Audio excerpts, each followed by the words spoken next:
नमस्कार विद्यार्थियों, मैं विकास शर्मा अभ्युदय आईएएस के इस प्लेटफॉर्म पर आप सभी विद्यार्थियों का स्वागत करता हूं। देखो बच्चों, किसी भी परीक्षा में सफल होने के लिए एक आवश्यक रणनीति का निर्माण आपका होना चाहिए। मतलब ये तो आपकी पूर्व शर्त है किसी भी परीक्षा के लिए। और साथ ही साथ आप ये भी जानते हैं कि देश में होने वाली सभी कैरियर परीक्षाओं में सिविल सेवा का स्थान सर्वोपरि है। तो इसकी तैयारी के लिए आपको बहुत ही सटीक, योजनाबद्ध और वैज्ञानिक पद्धति पर आधारित एक कार्य योजना बनानी पड़ेगी। और उस कार्य योजना में प्रथम चरण यह है कि जिस परीक्षा में तुम बैठ रहे हो, उस परीक्षा में आपसे किस प्रकार के प्रश्न पूछे जाते हैं। जब तक आप प्रीवियस ईयर के प्रश्नों का विश्लेषण नहीं करेंगे, तब तक आप जो सामग्री पढ़ रहे हैं, जो भी रिसोर्सेज आप यूज में ले रहे हैं, उस रिसोर्सेज में मुझे किस लेवल पर जाके प्रश्नों पर ध्यान रखना चाहिए। होगा क्या बच्चों, कई बार क्या होता है, हमारी तैयारी बहुत अच्छी होती है लेकिन हम सीधे एग्जाम हॉल में जाके बैठ जाते हैं। तब मालूम पड़ता है कि ये टॉपिक तो मैंने पढ़ा था, अच्छे से पढ़ा था, लेकिन ये जो क्वेश्चन फ्रेम इनने किया है, इसने मुझे उलझा दिया। समझ गए? तो भैया हमारा एकमात्र इस लेसन्स को लेने का उद्देश्य यही है कि आप प्रीवियस ईयर के प्रश्नों को अच्छे से विश्लेषण कर पाएं और अपनी तैयारी को उसी रणनीति के अनुसार आगे लेके जाएं। और इस क्रम में हम सबसे पहले जो टॉपिक ले रहे हैं, इकोनॉमिक्स ले रहे हैं। और इस इकोनॉमिक्स के टॉपिक में जितने भी प्रश्न आए हुए हैं पिछले 10, 12, 14 वर्षों में, उनका हम विश्लेषण करेंगे। और साथ साथ उनके बारे में जो एक्सप्लेनेशन थोड़ी बहुत बनती है सामान्य तौर पर, उनके बारे में भी चर्चा करेंगे। तो शुरू करते हैं बच्चों आज का ये सेशन। और मैं आशा करता हूं कि आप इसको एक बार नहीं, एक बार दो बार देखेंगे। क्यों? क्योंकि दो बार देखने पर आपको अच्छे से ध्यान में आने लग जाएगा कि भैया अच्छा प्रश्न ऐसे फ्रेम हो रहे हैं। चलिए बच्चों, स्टार्ट करते हैं आज के इस पहले प्रश्न को। ये 2019 में 3-4 प्रश्न आए थे अपने, उनके बारे में लेके चलेंगे। और देखो, हमने स्टार्टिंग किससे किया है? मुद्रा एवं बैंकिंग के जो प्रश्न आए हैं उस चैप्टर से स्टार्ट किया है। बेसिकली क्या किया मित्रों अपन ने कि सिविल सेवा परीक्षा में जो इकोनॉमिक्स टॉपिक है, अब उसमें भी इकोनॉमिक्स में हमने क्या किया, उसको चैप्टर वाइज बांट लिया। सपोज करें मुद्रा एवं बैंकिंग में कौन कौन से प्रश्न है, पहले उनको ले लें। फिर अपने राजकोषीय नीति से कौन कौन से प्रश्न है, फिर उनको ले लेंगे। आपके प्लानिंग से रिलेटेड कौन कौन से प्रश्न है, उनको ले लेंगे। और सामान्यतः इन टॉपिकों में जो करंट के और इकोनॉमी से रिलेटेड बेसिक टॉपिक्स है, उनको भी हमने इसमें समाहित किया है। देखिए पहले प्रश्न पे चलते हैं। 2019 में ये प्रश्न आया था। आपको दो काम करने हैं। आज से ये आप गांठ बांध लेना, कभी भी आप ऑब्जेक्टिव में प्रश्नों को सॉल्व करें तो ऑप्शंस पे पहले नजर ना दौड़ाएं। क्या होता है, मन थोड़ा शंकित होता है। तो सबसे पहले जो हमें ये तो मालूम है कि इन चार ऑप्शनों में से कोई ना कोई आंसर है, तो सबसे पहले कई बार हम ऑप्शंस देखने लग जाते हैं ना। ऐसा काम आपको नहीं करना।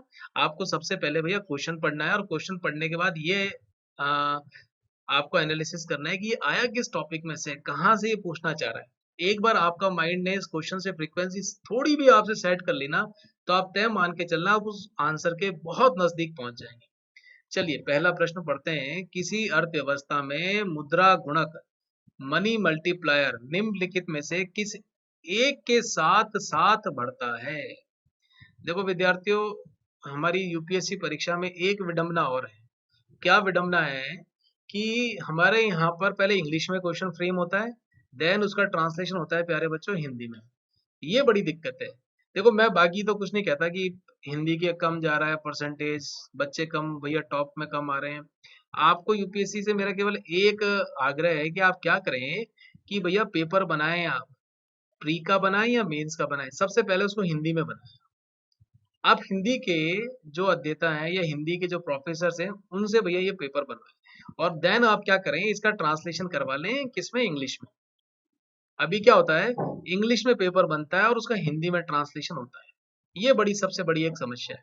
देखो मैं इसका एक आपको उदाहरण देता हूँ। मैं जब ये प्रश्नों को संकलित कर रहा था तो उसमें एक शब्द आया था, हॉट मनी। और उन्होंने उसका क्या कर रखा था, गर्म मुद्रा। क्या उसका ट्रांसलेशन कर रखा था, गर्म मुद्रा। वो आएगा प्रश्न, उसको भी देखना। चलिए, अब ये प्रश्न आपने पढ़ लिया ना। आपको मुद्रा गुणक, मनी मल्टीप्लायर से संबंधित दिमाग में कोई भी अगर आपको पुराना पढ़ा लिखा याद आ रहा है ना, तो मान लेना आपका एक क्वेश्चन आप सॉल्व कर लोगे। एक बार बच्चों मुद्रा गुणक के बारे में आपको थोड़ा सा बता। देखो किसी भी अर्थव्यवस्था में ये जो मनी मल्टीप्लायर होता है ना, जिसको मुद्रा गुणक कहते हैं, ये उस अर्थव्यवस्था के मौद्रिक आधार और मुद्रा आपूर्ति के बीच संबंधों को व्यक्त करता है। पहली चीज का ध्यान रखो। जैसे कि हमारे अर्थव्यवस्था, इसमें कितने पैसे हैं भैया पूरी अर्थव्यवस्था में, है ना, भारत की अर्थव्यवस्था में। तो ये क्या हो गया आपका, ये आपका हो गया मौद्रिक आधार। ठीक है। अब ये बोल रहे हैं कि मौद्रिक आधार जो है इसका मुद्रा आपूर्ति, आपूर्ति से मुद्रा सप्लाई, ध्यान रखो कि बाजार में भैया कितनी मुद्रा आ रही है ना, अर्थव्यवस्था के अंतर्गत, और कितना आपका आधार है, कितनी अर्थव्यवस्था में पैसे हैं। सपोज करो आपकी अर्थव्यवस्था में 100 रुपए हैं फॉर एग्जाम्पल, और इकोनॉमी में आपकी, इस भारतीय इकोनॉमी में मुद्रा की आपूर्ति एकदम से बढ़ जाए। सपोज करो सरकार ने 10 रुपए का एकदम से इन्वेस्टमेंट कर दिया, किसमें, अर्थव्यवस्था में। तो अर्थव्यवस्था में एकदम से पैसा आ गया, तो ये जो रिलेशन निकालते हैं यही मुद्रा गुणक के माध्यम से इसको व्यक्त किया जाता है। समझ गए, मतलब मनी का मल्टीप्लायर, मुद्रा कितनी गुणक हो रही है। 2 का गुणक, 3 का गुणक बोलते हैं ना, 3 का गुणक बताओ भैया, 3 के गुणक आपके फैक्टर कौन कौन से हो गए, 4 हो गए, 6 हो गए, 8।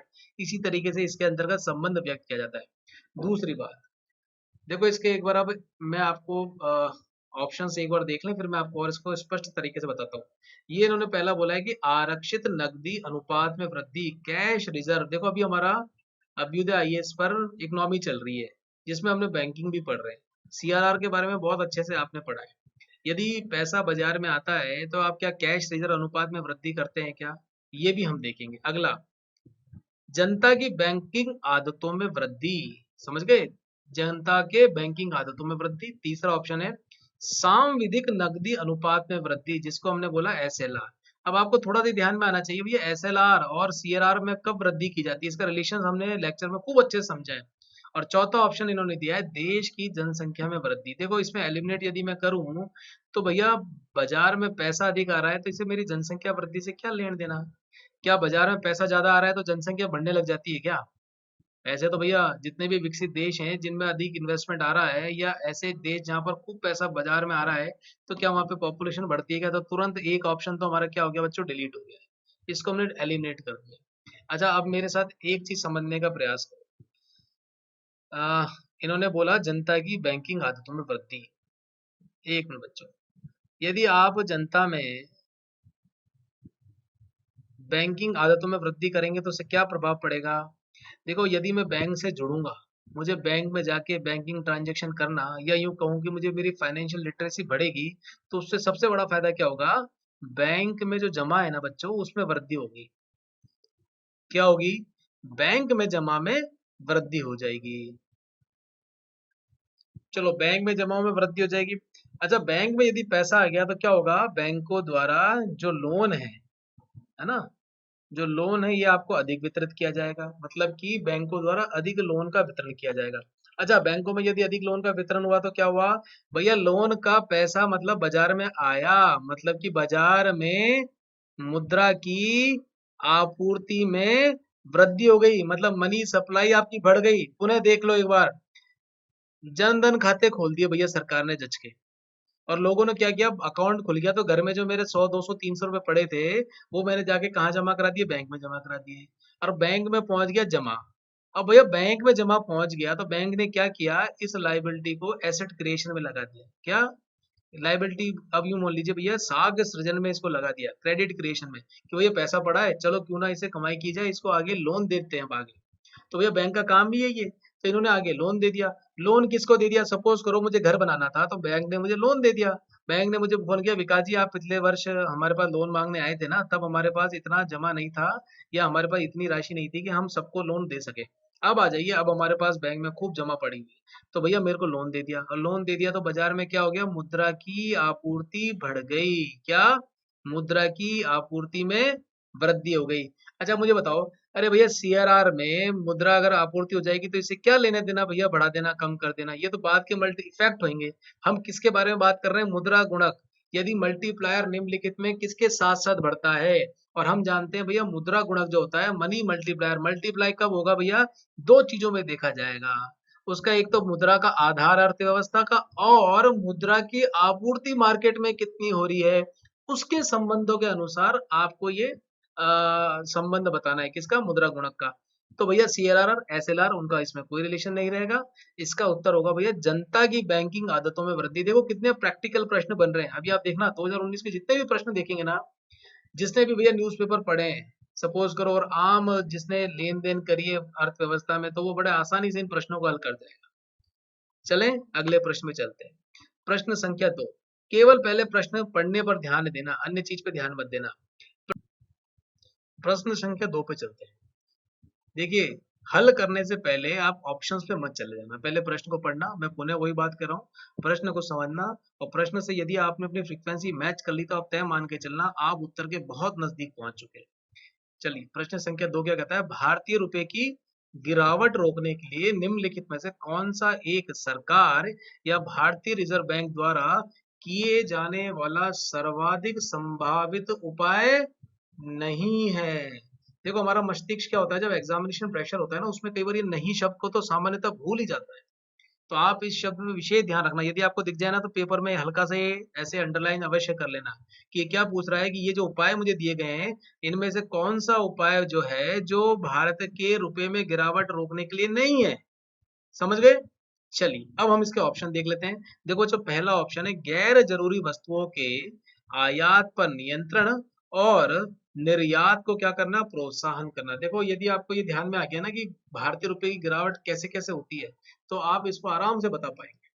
ठीक, देखो बच्चों, कभी भी हमारे रुपए में गिरावट जब भी रुक पाएगी जब जो ये वर्ल्ड की इकोनॉमी है और ये हमारे प्यारे भारत की इकोनॉमी है ना, जब वर्ल्ड की इकोनॉमी से हमारे पास डॉलर आने लगेगा या विदेशी मुद्रा हमारे भारत पे आने लगेगी, तो आप तय मान के चलना हमारा जो भारतीय रुपया है ना वो क्या होता जाएगा, मजबूत होता जाएगा। क्या होता जाएगा, मजबूत होता जाएगा। अब इसमें से हम इन ऑप्शन से देखते हैं कि भैया ऐसा ऑप्शन कौन सा है जिसके माध्यम से ये इन्फ्लुएंस निकल के आ रहा है कि भारत से, मतलब विश्व से भारत की तरफ डॉलर का अंतर प्रवाह नहीं हो रहा है। समझ गए? पहला ऑप्शन कहता है कि गैर जरूरी वस्तुओं के आयात पर नियंत्रण करना और निर्यात को प्रोत्साहन करना। बिल्कुल सही बात है भैया, हमने क्या किया, फालतू के जो हम आयात करते थे उनको तो हमने रोक दिया और हमने हमारा निर्यात बढ़ा दिया। सपोज करें कि भैया हमारे यहाँ पर डायपर बनता था बच्चों का, या छोटी मोटी कीलें बनती थी, पहले कहाँ से आ रही थी, सब चाइना से हम इंपोर्ट करते थे। तो सरकार ने बोला इनकी जरूरत क्या है भैया, तो आपने क्या किया, उनको कर्व करके उनका आयात करना बंद कर दिया। मतलब कि हमारे भारत, और बेसिकली आप ध्यान करो बच्चों कि जब भी हम इंपोर्ट एक्सपोर्ट का काम करते हैं ना, तो हमें जो पेमेंट करना पड़ता है वो सामान्यतः डॉलर में करना पड़ता है। समझ गए? विदेशी मुद्रा में करना पड़ता है, क्योंकि भैया उसके देश में तो चलता नहीं है रुपया। तो आपको रुपया को कन्वर्ट करवा के उस मूल्य राशि या उस मूल्य में या वहां की चलने वाली मुद्रा में आपको पेमेंट करना पड़ता है। तो हमारे यहाँ पर क्या होता है बेटा, डॉलर्स या अन्य पौंड की या अन्य जिस भी विदेशी मुद्रा में आप व्यापार कर रहे हो उसमें क्या हो जाती है बच्चों, कमी हो जाती है। समझ गए? तो जब हमने आयात ही पे ही नियंत्रण कर दिया तो हमारा पैसा जाएगा नहीं। समझ गए? और साथ ही साथ क्या होगा बच्चों, निर्यात को हमने प्रोत्साहन कर दिया। निर्यात को प्रोत्साहन करने से क्या तात्पर्य हुआ कि भैया वर्ल्ड से, मतलब विश्व से हमारे प्यारे भारत में डॉलर या अन्य विदेशी मुद्रा का अंतर्प्रवाह हमारे यहाँ पर हो रहा है। मैंने आपसे क्या कहा था कि यदि हमारे देश में विश्व से डॉलर का आगमन होता है तो हमारा रुपया मजबूत होता है, कमजोर नहीं होता है। तो ये तो बड़ा सही उपाय है। दूसरा ऑप्शन देखते हैं, भारतीय उधारकर्ताओं को रुपए मूल्य वर्ग के मसाला बॉन्ड जारी करने हेतु प्रोत्साहित करना। देखो बच्चों, उस समय ये बड़ा हॉट विषय था मसाला बॉन्ड, 2-3 वर्षों तक रहा था, अभी भी हॉट ही है। देखो मसाला बॉन्ड एक बार देख लो आप होता क्या है। आप सभी जानते हो कि हमारे भारत जो है, यूरोपियंस हमारे भारत में आए इसीलिए थे, किस लिए, मसालों के चक्कर में आ गए थे। काली मिर्च के चक्कर में भैया भारत तक पहुंचाए थे। वहाँ काली मिर्च को ऐसा माना जाता था कि भैया तो स्वर्ण से भी मूल्यवान है। एक्चुअली इसी पर रखते हुए मसाला बॉन्ड का नाम रखा गया, लेकिन इसका मसालों से कोई लेना देना नहीं है दूर दूर तक। मसाला बॉन्ड क्या होता है मेरे प्यारे बच्चों, भारतीय जो संस्थान है उनके द्वारा विदेशी बाजारों से विदेशी मुद्रा की बजाय रुपए में पैसा जुटाना होता है। जैसे मैं, भारत में मेरी फैक्ट्री है, अब मुझे भैया, मैं गया विदेश में पैसा इकट्ठा करने, तो मैंने क्या बोला उनसे, उन्होंने बोला कि साहब हम पैसा तो दे देंगे, है ना, लेकिन हम आपको डॉलर में देंगे। लेकिन मसाला बॉन्ड से क्या फायदा है कि मैं उनको मसाला बॉन्ड एक जारी कर दूंगा जिसमें मुझे सरकार के द्वारा क्या मिल जाएगा, मैं वहां से रुपए में पैसा क्या कर सकता हूँ, अपने व्यवसाय के लिए जुटा सकता हूँ। क्या, रुपए में अपना रुपए में पैसा जुटा सकता हूँ। और ये सबसे पहले जुलाई 2016 HDFC पहली ऐसी भारतीय कंपनी बनी थी जिसने लंदन स्टॉक एक्सचेंज में, कहा, लंदन स्टॉक एक्सचेंज में मसाला बॉन्ड जारी किए थे। ठीक है ना। सरल शब्दों में बच्चों इतना सही समझ लो, जो विदेशी पूंजी बाजार है ना, वहां पर निवेश के लिए भारतीय रुपए में जारी किया जाने वाला ये बॉन्ड है। और बॉन्ड ध्यान रखना, आपने बैंकिंग वाले हमारे चैप्टर में पढ़ा है, बॉन्ड यदि आपने जारी कर दिया तो किसके लिए जारी किया है भैया? ऋण लेने के लिए जारी किया है, जिसमें आप ब्याज भी देते हैं। क्लियर? बॉन्ड और प्रतिभूति में बड़ा अंतर होता है। भारतीय रुपयों में जारी किया जाने वाला ये बॉन्ड है जो विदेशी पूंजी बाजार में किया जाता है। समझ गए? और इस सुविधा के पूर्व अंतरराष्ट्रीय बाजार में निवेश के लिए हमें बॉन्ड डॉलर में जारी करना होता था, अब उसकी आवश्यकता में नहीं है। तो इसका मतलब क्या हो गया भैया? इससे भी हमारे देश में रुपया मजबूत हुआ है, कमजोर नहीं हो रहा है। स्पष्ट है? तीसरा, विदेशी वाणिज्यिक उधारी से संबंधित दशाओं को आसान बनाना। विदेशी वाणिज्यिक उधारी से संबंधित दशाओं को आसान बनाना, बड़ी सिंपल सी बात है भैया। विदेश से हम क्या लेके आ रहे हैं? उधार लेके आ रहे हैं, पैसा लेके आ रहे हैं। बाहर से पैसा हमारे यहाँ पर आ रहा है, कैसे आएगा भैया? डॉलर फॉर्म में आ रहा है। ठीक है, हमने विदेश से जो उधार लिया तो उससे भैया हमारा रुपया कमजोर नहीं होगा, मजबूत ही होगा।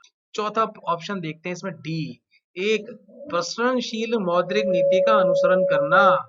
अब देखो, आपको प्रसरणशील मौद्रिक नीति के बारे में थोड़ा सा बता दो, जिसे इंग्लिश में बोलते हैं एक्सपांशनरी पॉलिसी। क्या होता है बेटा? हमारी आरबीआई जैसी हमारी अर्थव्यवस्था होती है उनके अनुसार मौद्रिक नीति अपनाती है। जो हम बैंकिंग पढ़ रहे हैं ना, इसके बाद हम मौद्रिक नीति पे जाने वाले हैं। इस मौद्रिक नीति के अनुसरण में क्या होता है? मुद्रा आपूर्ति में वृद्धि हो जाती है ना, और ब्याज दरों में कमी आ जाती है, जिससे क्या होता है बच्चों? मुद्रा का मूल्य घट जाता है। क्या मैंने बोला भैया? प्रसरणशील मौद्रिक नीति का मतलब क्या हो गया? हमने मनी सप्लाई मार्केट में बढ़ा दी, मनी सप्लाई बाजार में बढ़ा दी, और बाजार में यदि पैसा ज्यादा आ गया तो क्या हो गया? तो भैया इंटरेस्ट रेट, ब्याज की दरों में कमी हो जाएगी। कैसे हो जाएगी?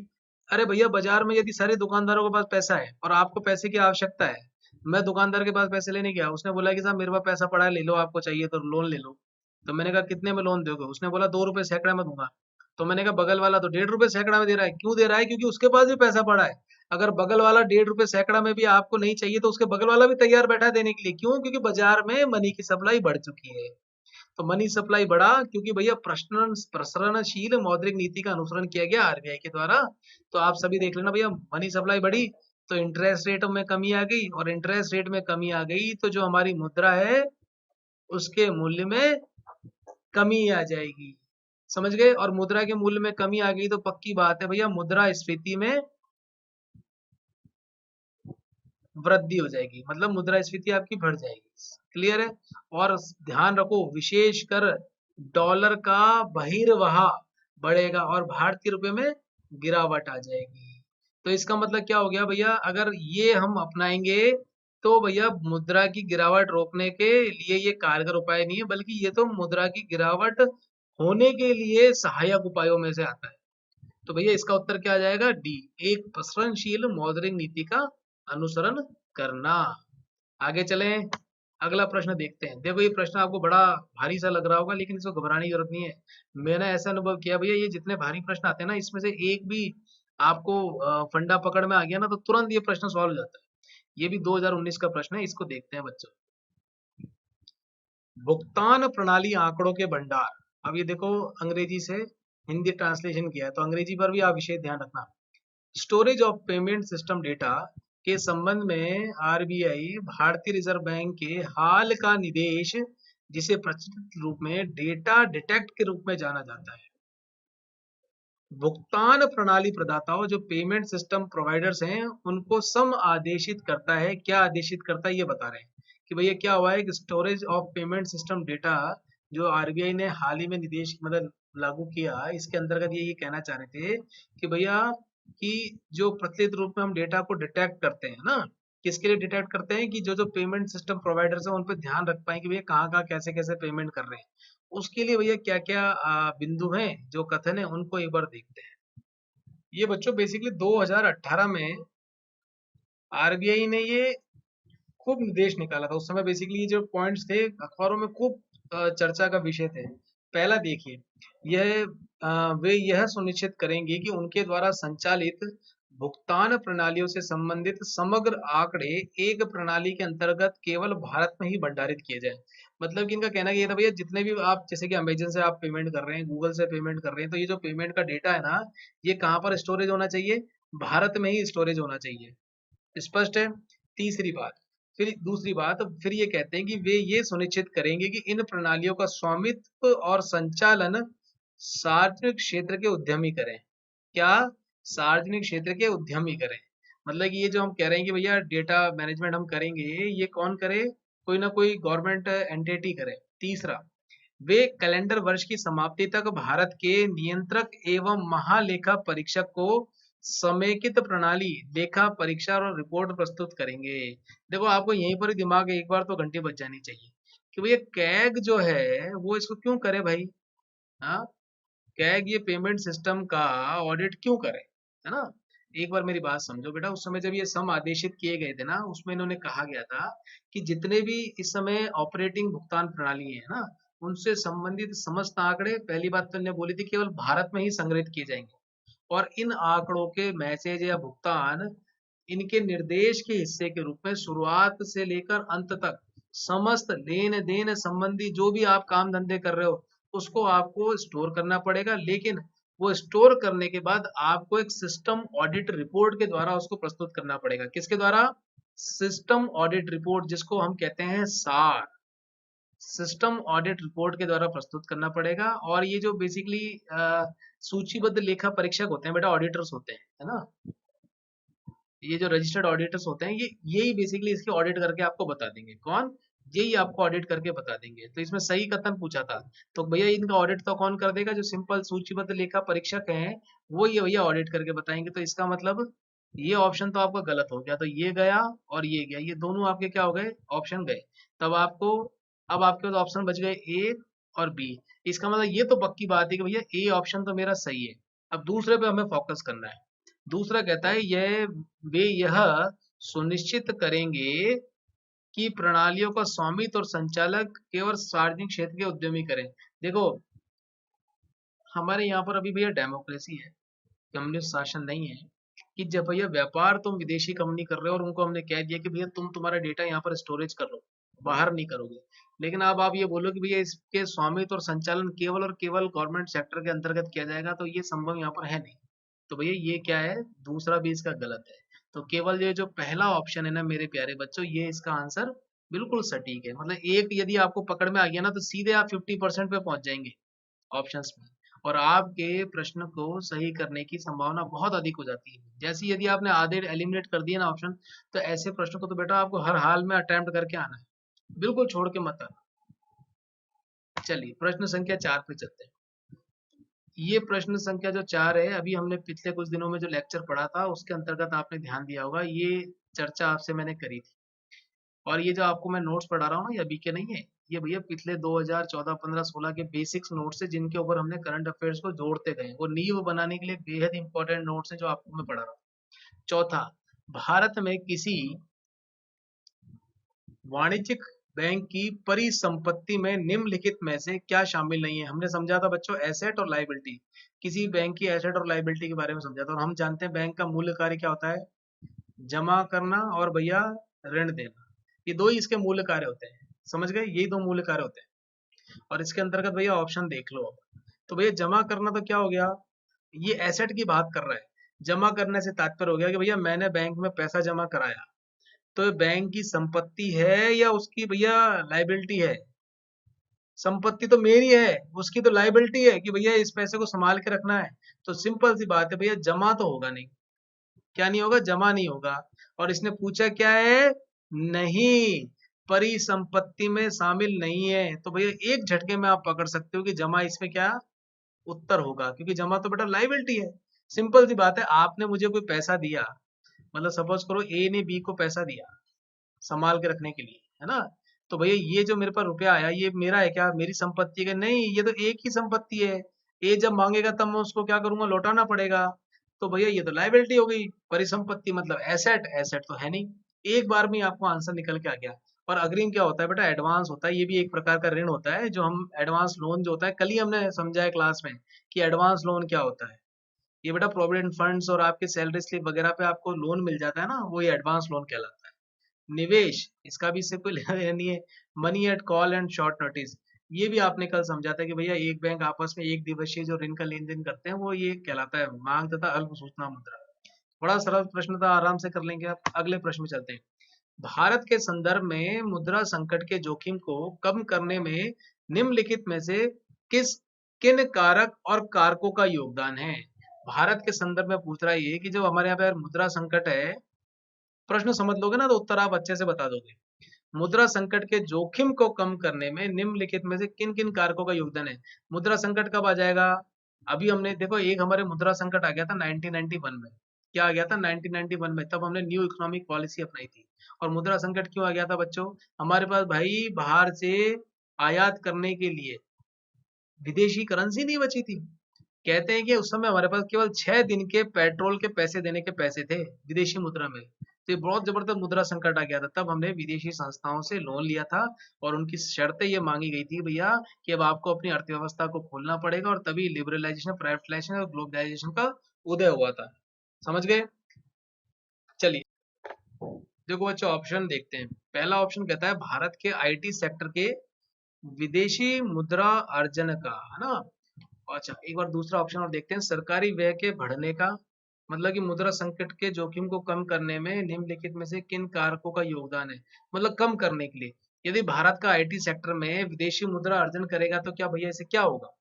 हाँ, इससे आपको योगदान मिलेगा क्या मुद्रा संकट में? मुद्रा संकट मैंने आपसे क्या बोला था अभी? मनी क्राइसिस या करेंसी क्राइसिस से मैंने आपको बताया ये आशय होता है कि जो हमारा केंद्रीय बैंक है, आरबीआई के पास जो फॉरेन एक्सचेंज रिजर्व है ना, इसमें क्या हो गया, जबरदस्त रूप से कमी आ गई। और ये एक्सचेंज को, विनिमय को मैच नहीं कर पाता, तो हमारे यहाँ पर मुद्रा संकट हो जाता है। 1991 की हमने स्थिति के बारे में भी चर्चा किया था। अरे भैया, लेकिन भारत का जो आईटी सेक्टर है, यदि वो अच्छा परफॉर्मेंस करेगा तो विदेश से डॉलर लेके आएगा।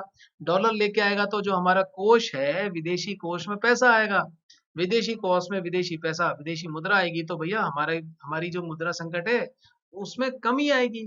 तो ये ऑप्शन तो भैया उलट है इसके, क्या मतलब कि ये हमें योगदान देगा किसमें?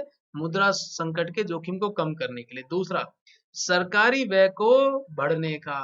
अरे भैया मुझे एक बात बताओ, सरकारी व्यय आपने बढ़ा दिया क्या? ऐसी स्थिति जब गंभीर रूप से हमारे देश में बैलेंस ऑफ पेमेंट का संकट आ गया, मतलब कि भुगतान संतुलन से तात्पर्य समझ गए ना? यही जो मैंने आपसे कहा कि हमारा इंपोर्ट बहुत ज्यादा है और एक्सपोर्ट हमारा बहुत कम है। तो ऐसी परिस्थिति में इसको क्या बोलते हैं भैया? भुगतान संतुलन बोलते हैं। और जब कोई देश गंभीर रूप से कोई भुगतान संतुलन मतलब घाटे का सामना कर रहा है, तो उस समय भैया आप यदि देश में सरकारी व्यय को बढ़ा दें, क्या सरकारी व्यय को बढ़ा दें, तो ये क्या भैया मुद्रा संकट को कम करने का काम करेगा? क्या नहीं, मुद्रा संकट को बढ़ा देगा। भैया ऐसे समय में आप व्यय कर रहे हो, सपोज करो हमें तेल ही मंगाना है गल्फ कंट्रीज से, तो उसके लिए भैया हमें रुपए तो चाहिए। क्या? अगर रुपए होंगे तो चलो किसी से हम कह दे के रुपए को डॉलर में कन्वर्ट करके कम से कम बाहर से सामान अपने देश में मंगा तो सकते हैं, इंडिया में या भारत में। लेकिन यदि आपने सरकारी व्यय बढ़ा दिया इकोनॉमी में, तो आपकी तो तिजोरी तो वैसे ही खाली होने जा रही है। तो ये क्या करेगा? आपके मुद्रा संकट को, जोखिम को कम नहीं करेगा बल्कि बढ़ा देगा। समझ गए? तो ये एक तो उपाय ये हो गया। तीसरा और देख लेते हैं। विदेशस्थ भारतीय द्वारा भेजे गए धन का। देखो दोस्तों, हमारे देश में जो फॉरेन रिजर्व है ना, उसमें सबसे बड़ा कोई एक योगदान देता है ना, वो ये विदेशी जो भारतीय विदेश में रह रहे हैं और वो कमाई करके जो हमारे देश में पैसा भेजते हैं, उसकी वजह से भाई साहब हमारे विश्व में सबसे ज्यादा पैसा आता है वो इस कंपोनेंट के अंतर्गत, जिसको हम क्या बोलते हैं? रेमिटेंसेज। मतलब कि विदेशी भारतीय, जैसे गल्फ कंट्रीज में जितने भी भारतीय रहते हैं या यूरोप कंट्रीज में कहीं पर भी भारतीय रहते हैं काम करने गए हुए, वो अपने परिवार को पैसा जो भेजते हैं, वो पैसा भेजते हैं डॉलर में या विदेशी मुद्रा में। और वो विदेशी मुद्रा आती है हमारी सरकार के पास और उसको कन्वर्ट करके हम क्या देते हैं? रुपया पकड़ा देते हैं। तो जितनी ज्यादा भैया हमारे पास विदेशी मुद्रा रहेगी, उतनी ही हमारी मुद्रा संकट को, जोखिम को सामना करने की ताकत बढ़ेगी। क्या ताकत बढ़ेगी? समझ गए? क्लियर? इसको क्या बोलते हैं बेटा? रेमिटेंसेस। मतलब कि आ, भारतीयों द्वारा भेजा गया धन, विदेश में जो भारतीय रह रहे हैं उनके द्वारा भेजा गया धन, उसी को क्या बोलते हैं? रेमिटेंसेस बोलते हैं। ये अंग्रेजी में इस शब्द को विशेष रूप से ध्यान रखना, रेमिटेंसेस। क्या? रेमिटेंसेस। इससे क्या होता है? देश में विदेशी मुद्रा का अंतर्वाह बढ़ जाता है, हमारा विदेशी मुद्रा भंडार में वृद्धि हो जाती है। भुगतान संतुलन के घाटे को इससे कम करने में हमें मदद मिलती है। समझ गए? और तद अनुसार मुद्रा का जो मुद्रा संकट है इस जोखिम से हमें सामना करने में बहुत बल मिलता है। समझ गए? क्लियर? चलो, तो इसका उत्तर क्या होगा भैया? ये भी मदद करता है, ये भी मदद करता है, लेकिन सरकारी व्यय को भरने वाला ये ऑप्शन हमें मदद नहीं करता। तो भैया इसका उत्तर हो जाएगा 1 और 3। ध्यान रखना, सही उत्तर की पूछ रहे हैं। स्पष्ट है? ये भैया 2019 में 5 प्रश्न तो आपने देख लिए। अब छठे प्रश्न पे चलते हैं। छठा प्रश्न कह रहा है कि भैया सार्वजनिक क्षेत्रक बैंक, मतलब कि जो भैया आपके पब्लिक सेक्टर बैंक है, उनके अध्यक्षों का चयन कौन करता है? देखो ये बैंक बोर्ड ऑफ ब्यूरो है ना, मैं ये पहला ऑप्शन के बारे में थोड़ा सा आपको हिंट यह दे रहा हूँ। ये हमारे राजस्थान में आरएस की परीक्षा में भी पूछा गया था, और 2018 से लेके टिल डेट तक ये अभी तक भैया हॉट इशू है। क्यों यार? 2 वर्ष तो ये खूब चर्चा में रहा था, और निस्संदेह जिन्होंने भी थोड़ा बहुत भैया करंट से रूबरू रहे होंगे, उन्होंने ये प्रश्न बिल्कुल गलत नहीं किया होगा। मुझे आप पर पूरा विश्वास है इस बात का। देखो बेटा, ये जो बैंक बोर्ड ऑफ ब्यूरो है ना, दरअसल क्या है बच्चों, ये जो बैंक बोर्ड ऑफ ब्यूरो है ना, ये अपने पब्लिक सेक्टर बैंक्स के जो अध्यक्ष प्लस अन्य जितने भी महत्वपूर्ण पद है ना, पदों के चयन अब किसके द्वारा किए जाते हैं भैया? ये बैंक बोर्ड ऑफ ब्यूरो के द्वारा किए जाते हैं। मतलब कि भैया सार्वजनिक क्षेत्र के बैंकों के अध्यक्ष एवं अन्य जितने भी महत्वपूर्ण पद हैं, उनका चयन अब किसके द्वारा किया जाता है? ये बैंक बोर्ड ऑफ ब्यूरो के द्वारा किया जाता है। इन्हीं की अनुशंसा के आधार पर सरकार क्या करती है? अब नियुक्ति करती है। ध्यान करो, ये क्या करती है? केवल अनुशंसा करती है। ये गवर्नमेंट को अनुशंसा करती है, और फाइनली जो गवर्नमेंट है इस पर एक्शन लेती है या इसके निर्णयों को इम्प्लीमेंट करवाती है। समझ गए? सार्वजनिक क्षेत्र बैंकों और जितने भी वित्तीय संस्थान हैं, उनके प्रमुखों का चयन की अनुशंसा के साथ ये दोस्तों बैंकों की पूंजी उद्ग्रहण योजनाओं और स्ट्रेटेजी के विकास में भी सहायता करता है बैंक बोर्ड ऑफ ब्यूरो। यदि आपसे ऑप्शंस में ये पूछ लिया जाए कि भैया अध्यक्ष और अन्य महत्वपूर्ण पदों का चयन बैंक बोर्ड ऑफ ब्यूरो के द्वारा किया जा रहा है, ऑप्शन सही है, लेकिन उसमें एक चीज का विषय ध्यान रखना, ये केवल प्यारे बच्चों सार्वजनिक क्षेत्र के बैंकों के लिए, पब्लिक सेक्टर बैंकों के लिए, प्राइवेट सेक्टर बैंकों के लिए काम नहीं कर रहा है। समझ गए? हाँ, लेकिन दूसरा ऑप्शन आपके पास ये आ जाए कि भैया सार्वजनिक क्षेत्र बैंकों और वित्तीय संस्थानों के प्रमुखों के चयन की अनुशंसा के साथ ही साथ यह बैंकों की पूंजी कैपिटल उद्ग्रहण योजनाओं और उनकी रणनीतियों के विकास में भी सहायता करता है। तो भी बेटा ध्यान रखना, ये भी इसका प्रमुख कार्य है कि कैसे आपको स्ट्रेटेजी बनानी है, कैसे आपको अपनी कैपिटल बढ़ानी है। इसके लिए भी आपको अनुशंसा बैंक बोर्ड ऑफ ब्यूरो करेगा। केवल आप यही ध्यान मत रख लेना केवल अध्यक्ष और अन्य महत्वपूर्ण पदों का चयन करने के लिए बनाया नहीं, ये कैपिटल मतलब पूंजी उद्ग्रहण योजनाओं और रणनीतियों के विकास के लिए भी ये सहायता करता है। तो भैया पहला ऑप्शन देखते ही आपको सही लगा देना है, बैंक बोर्ड ऑफ ब्यूरो। बाकियों का भैया इसका कोई लेन देन नहीं। अगला प्रश्न संख्या 7। देखिए ये हमारे आम जो दिनचर्या में हम हमारी इकोनॉमी से रिलेटेड काम धाम करते हैं ना, उससे रिलेटेड 3-4 प्रश्न आए थे 2018 में। उस समय क्या हुआ था, हमने डीमोनेटाइजेशन किया था और डिजिटल करेंसी के बारे में या डिजिटल फाइनेंशियल लिटरेसी के बारे में खूब बातचीत हो रही थी। तो देखो एक साथ 4 प्रकार के प्रश्न उठा के डाल दिए थे। देखो 7वां प्रश्न एक बार देख लेते हैं।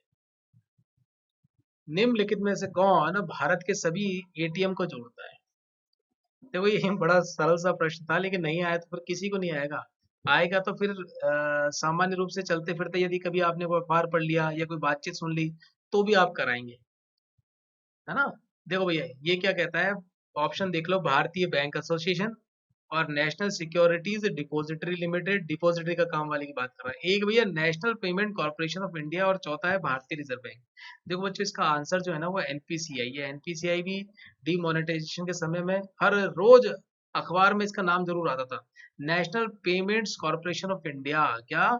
National payments corporation of India, इसका काम क्या था? इसका काम सभी देश के बैंकों के एटीएमओ को जोड़ के रखना था। समझ गए? क्या होता है कि जैसे कि भैया आपका एटीएम है एसबीआई का, आप बीओबी से जाके पैसे कैसे निकाल आते हो? हाँ, ये जो आप पेमेंट लेके आ रहे हो ये किस प्रकार से निकाल के आ रहे हो? ये बेसिकली एक कॉर्पोरेशन है, कौन सा? भारतीय राष्ट्रीय भुगतान निगम। इसी के द्वारा ये संभव हो पाया है। चलिए अगले प्रश्न पे चलते हैं। अगला प्रश्न 2018 का, इसको भी समझने का प्रयास करना। देखो ये जो प्रश्न है प्यारे बच्चों, ये 2018 में आया था, और आपको ध्यान हो तो ये जो भीम ऐप है इसके बारे में स्वयं प्रधानमंत्री जी ने बताया था, है ना? और यूपीआई तो आप जानते हैं, यूनिवर्सल पेमेंट इंटरफेस, क्या? यूनिवर्सल पेमेंट इंटरफेस होता है। और इसके माध्यम से क्या होता है भैया कि आप आसानी से एक ऐप से दूसरे ऐप में या एक खाते से दूसरे खाते में आसानी से क्या पैसा ट्रांसफर कर सकते हैं। इसमें क्या होता है बेटा, आपको आईएफसी नंबर या अन्य प्रकार के बैंकिंग डिटेल डालने की कतई आवश्यकता नहीं होती। आपका जो मोबाइल नंबर रजिस्टर होता है बैंक के साथ में, उसको ये एक्सेस करके आपका पैसा हस्तांतरित कर देता है। तो भीम ऐप उपयोग करने वालों के लिए यह ऐप यूपीआई सक्षम बैंक खाते से, देखो इसमें क्या लिखा हुआ है, यूपीआई सक्षम बैंक खाते से किसी को धन का हस्तांतरण करना संभव बनाता है। देखो डिजिटल भुगतान में बिल्कुल बिल्कुल सही बात है। अब तो आपने भी कई बार पेमेंट किया होगा इससे, क्योंकि भैया ये जो कोरोना पैंडेमिक में अधिकतर लोगों ने डिजिटल माध्यम से फाइनेंस का खूब यूज किया है। आप बाजार में अब सामान लेने जाते थे तो हाथ में नोट लेने के बजाय क्या करते थे, मोबाइल से आप स्कैन करके पेमेंट क्या करते थे। उसमें से एक सबसे बड़ा अच्छा माध्यम भीम यूपीआई भी है। दूसरा ऑप्शन, जहां एक चिप पिन डेबिट कार्ड में प्रमाणीकरण के 4 घटक होते हैं, भीम ऐप में प्रमाणीकरण के सिर्फ 2 घटक होते हैं। अब ये देखो इंग्लिश का जो ट्रांसलेशन किया है ना, उसकी वजह से बच्चों बहुत दिक्कत वाली बात है। अरे भैया घटक क्या, स्टेजेस होते हैं, है ना, कि आपने भीम ऐप से अपने आप का पेमेंट को प्रमाणीकरण किया, या मतलब कि उसको रिसीव करते हैं तो आपके पास पहले रिसीव आते ही तो क्या होता है, आपको उसमें पिन नंबर डालना पड़ता है। पिन नंबर जनरेट होते ही क्या होता है, आपका ये ट्रांजेक्शन हो जाता है। मतलब 2 स्टेजेस में होता है ये। कितने, 2 घटक में प्रमाणीकरण होता है, 4 घटक में नहीं होता। अब भैया ये आते जाते भी प्रश्न बच्चे कई बार गलत कराते हैं। क्यों? बच्चों की गलती नहीं है ये भैया, यूपीएससी ने जो ट्रांसलेशन किया है ना, उससे समस्या पैदा होती है। लेकिन आप इससे लोड मत लेना, समझ गए ना। आपको तो विषय समझ में आ गया तो आराम से करना भी ठीक है ना। और ज्यादा दिक्कत है तो बगल में एक बार इंग्लिश का भी ट्रांसलेशन पढ़ लेना, इंग्लिश पढ़ लेना फिर एक बार इसको पढ़ लेना। तो भैया इसका जो उत्तर होगा ना, कौन सा सही है, तो दूसरा तो गलत हो गया, तो केवल एक सही है। कौन सा? भीम ऐप उपयोग करने वाले के लिए यह ऐप यूपीआई सक्षम बैंक खाते से किसी को धन का हस्तांतरण करना संभव बनाता है, ये उसका उत्तर सही है। देखो बच्चों, हमने आज 2000 और 2018 में आए हुए प्रश्नों को, मुद्रा एवं बैंकिंग से संबंधित आए हुए प्रश्नों को हल करने का प्रयास किया, और उसमें कुछ बेसिक चीजें और जानी, मतलब प्रश्न से संबंधित को जो इंफॉर्मेशन थी हमने शेयर भी कर ली, और उत्तरों तक कैसे पहुंचा जाए उसके लिए भी क्या स्ट्रेटेजी हमें बना लेनी चाहिए, वह भी हमने देखी। अब आगे भैया कल जो लेक्चर रहेगा, उस सेशन में हम निसंदेह आगे के प्रश्न करेंगे मुद्रा एवं बैंकिंग के। टोटल मुद्रा एवं बैंकिंग के जो प्रश्न मैंने देखे थे वो 50 से लेके 60 मेरे पास पकड़ में आ रहे थे। तो आप चिंता मत करो, हम उन सभी को डिस्कस करेंगे और इसको कंटिन्यूस रखेंगे। आ, और कोशिश करेंगे कि भैया सभी प्रश्नों का एक बार हम ओवरव्यू तुरंत ले लें। देखो इनिशियली क्या करते हैं, अगर मैं पिछले 14 वर्ष के प्रश्न लूंगा तो काफी अधिक हो जाएंगे बच्चों, है ना। तो अभी इनिशियली हम क्या कर लेते हैं, पिछले विगत 5 वर्ष के प्रश्न पत्रों के प्रश्न उठा लेते हैं। मतलब कि 2015 से लेके 2019 तक आए हुए जितने भी प्रश्न है ना, उन सभी को हम डिस्कस कर लेंगे। तो उससे आपको अपनी स्ट्रैटेजी बनाने में बहुत आसानी हो जाएगी, और आपको कॉन्फिडेंस भी बिल्डअप हो जाएगा, भैया ये प्रश्न आते हैं इनको तो मैं कर जाऊंगा। ठीक है, तो आज इस सेशन में आप सब जुड़े इसलिए आप सबका बहुत बहुत धन्यवाद। और बच्चों जितना भी हो सके, ये जो हमने प्रकल्प स्टार्ट किया है इसको आप खूब शेयर करें, अन्य विद्यार्थियों को भी जोड़ें। चलिए, इसी शुभकामनाओं के साथ आज मैं सेशन समाप्त करता हूँ, और कल ये सेशन पुनः अपलोड हो जाएगा। आपकी ऐप भी बनकर आ गई है, और कुछ ही दिनों में बच्चों उस ऐप को हम लॉन्च कर देंगे, और लाइव क्लासेस भी ऐप के माध्यम से चालू कर देंगे, और लाइव क्लासेस जो ऐप के माध्यम से लेंगे उसी को फिर हम यूट्यूब पर अपलोड कर देंगे। ये देखो बच्चा, थोड़ा सा ट्रांजेक्शन फेजेस चल रहा है टेक्नोलॉजी वाला, इसको हम जल्दी सॉर्ट आउट कर लेंगे, फिर क्या क्लासेस बड़ी स्मूथ हो जाएंगी। जैसे आज भी ये लेक्चर मॉर्निंग में डालना था, लेकिन इसकी एडिटिंग और अपलोडिंग में इतना समय लग गया, इसका हमें अंदाजा नहीं था कि भैया इतना समय लग जाएगा। क्योंकि लाइव क्लासेस में दिक्कत नहीं आती, लाइव क्लासेस में आप और मैं रूबरू होते रहते हैं, हाथों हाथ फटाफट फटाफट हम पढ़ते जाते हैं और आप समझते जाते हैं, उसमें दिक्कत नहीं आती। और लाइव क्लासेस भी यूट्यूब पे हों, उसके लिए मुझे आपका सहयोग चाहिए। जो भी बच्चों ये आप देखो, लेक्चर देखो, तो उसमें आप 2 काम करना, इसको अपने सभी मित्रों के साथ अपने सोशल मीडिया पे अवश्य शेयर करना। चलिए, इसी नोट पर आज समाप्त करते हैं, कल पुनः मिलेंगे, मैं आपको मैसेज डाल दूंगा। और 2 इन्फॉर्मेशन और दे दूं मैं, जो भी बच्चे भैया जुड़ना चाहते हो तो ये 8619059759 ये व्हाट्सअप नंबर है अपना, ठीक है, ये व्हाट्सअप नंबर है। इस व्हाट्सअप नंबर पर मैसेज कर देना, मैं आपसे अवश्य संपर्क कर लूंगा। और टेलीग्राम चैनल पे आप हमसे जुड़ना चाहते हो तो @PRATHAMRANK प्रथरम करके टेलीग्राम चैनल है, इस पर आप मुझसे जुड़ जाना। और कोई भी आपको बात मन में शंका हो तो इसमें मैसेज छोड़ देना, मैं निसंदेह आपसे बात करूंगा। धन्यवाद।